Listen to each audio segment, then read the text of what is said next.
My first cap for Scotland came in 1993. I'd been on the bench that season and was going into the last game, Scotland against England down at Twickenham, thinking I wouldn't get off the bench because players didn't really come off the field in injuries in those days, and there was no tactical substitutions.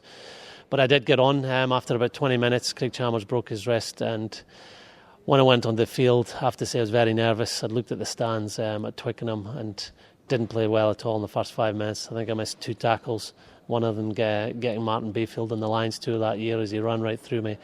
But after that I settled down, and I loved being on that arena, playing for Scotland, getting the ball in my hands and taking on the opposition, and it gave me the determination and focus to do everything I could to get a second cap.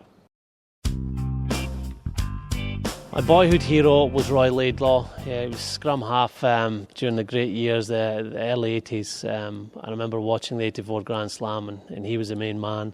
Loved him scoring tries at Lansdowne Road. And the fact my mum was from Jed, I had an inkling for envy playing for the Borders and for Jed, and he was great and such a great man off the field as well.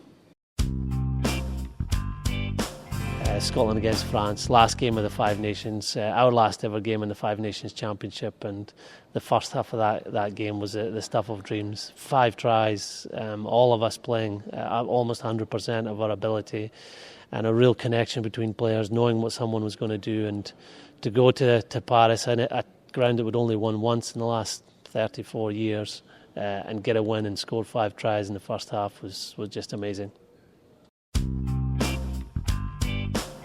My toughest opponent has to be a borderer called Gary Armstrong. I was fortunate enough to play with Gary a number of times for Scotland and with the Borders, and he was a great teammate. But the times I played against him, when he was at Jed and I was at Gala, and also when I was at Northampton, he played for Newcastle, you wouldn't get a more committed player in the field. And in terms of what the body in the line, he hurt you every time he tackled you. He was some player. The greatest Scottish player of all time to me would be Jim Rennick. I loved what he did on the ball. He had a fantastic sidestep, handoff.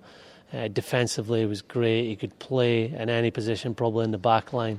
Thought he's very underrated when you look back at his career. And he played for a long time, so very durable. He had that bit of spark and toughness, which makes a great rugby player.